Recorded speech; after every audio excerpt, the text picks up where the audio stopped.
नमस्कार। आज हम एक बहुत ही प्राचीन और कह सकते हैं प्रेरक कथा की गहराइयों में उतर रहे हैं। हाँ, ये कहानी है महर्षि गौतम की, उनके तप की, उनके परोपकार की। और फिर कैसे उन्हें अप्रत्याशित कष्ट भी झेलने पड़े। ये त्र्यंबकेश्वर ज्योतिर्लिंग के प्रसंग से जुड़ी हुई कथा है। है ना? बिल्कुल। और देखिए, हमारी ये जो चर्चा है, ये प्राचीन धर्म ग्रंथों में जो वर्णित घटनाएं हैं, उन्हीं पर आधारित है। सही। इसमें हम देखेंगे कि कैसे एक पुण्यात्मा को भी मतलब जीवन में कितनी कठिन परीक्षाओं से गुजरना पड़ सकता है। तो आज का हमारा उद्देश्य यही है कि महर्षि गौतम की कहानी के जो मुख्य पड़ाव है उनको समझें। जैसे कैसे उन्होंने तपस्या की, फिर वो अक्षय जल मिला, हाँ, जिससे अकाल पीड़ितों की मदद हुई। और फिर वो ईर्ष्या वाली बात, कैसे दूसरे ऋषियों ने उन्हें एक तरह से छल से फंसा दिया। और अंत में उन्होंने शुद्धि का कौन सा मार्ग चुना, ये सब देखेंगे। चलिए शुरू करते हैं।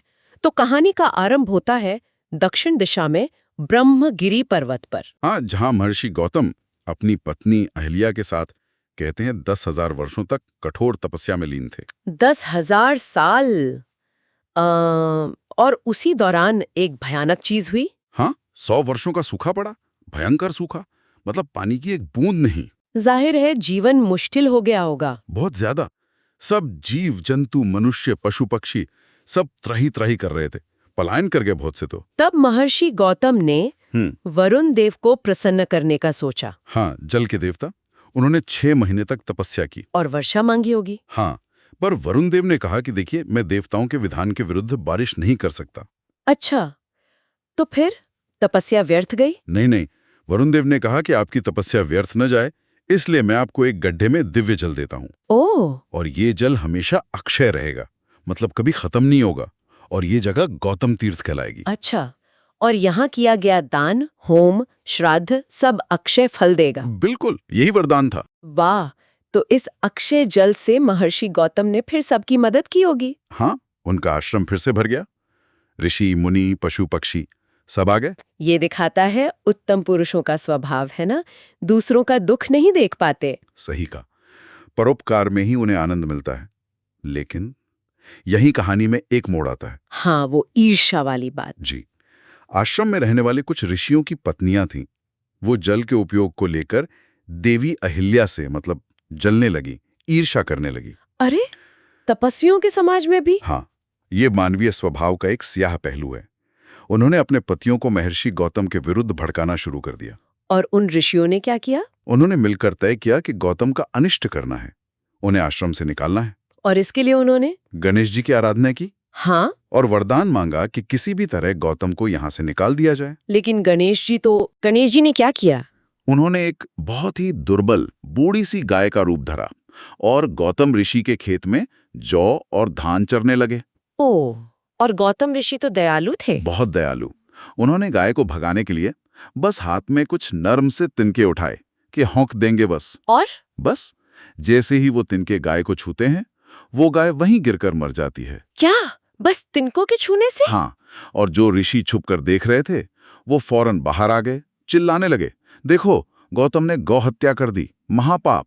अरे बाप रे, ये तो पूरा षड्यंत्र था। बिल्कुल। और उस समय गौ हत्या बहुत बड़ा पाप माना जाता था। तो फिर तो ऋषियों ने बहुत अपमान किया होगा गौतम और अहिल्या का। बहुत ज्यादा। उन्हें धिक्कारा, पत्थर मारे, कहा कि गौ हत्यारे का तो मुंह देखना भी पाप है, तुरंत आश्रम छोड़ो। कहा कि जब तक तुम यहाँ रहोगे, देवता और पितर हमारे दिए अन्न जल ग्रहण नहीं करेंगे। हाँ, यही कहा, हव्य कव्य ग्रहण नहीं करेंगे। बेचारे गौतम ऋषि विवश होकर पासी में एक कोस दूर चले गए, नया आश्रम बनाया। पर वो ऋषि वहां भी पहुंच गए। अच्छा, वहां जाकर क्या कहा? कहने लगे कि जब तक तुम पर ये गौ हत्या का पाप है, तुम कोई यज्ञ या पुण्य कार्य नहीं कर सकते, अधिकारी ही नहीं हो। हद है, मतलब ईर्ष्या कहाँ तक ले जाती है। सही बात। तो फिर दुखी होकर महर्षि गौतम ने उनसे ही पूछा होगा कि शुद्धि का उपाय क्या है। हाँ, पूछा।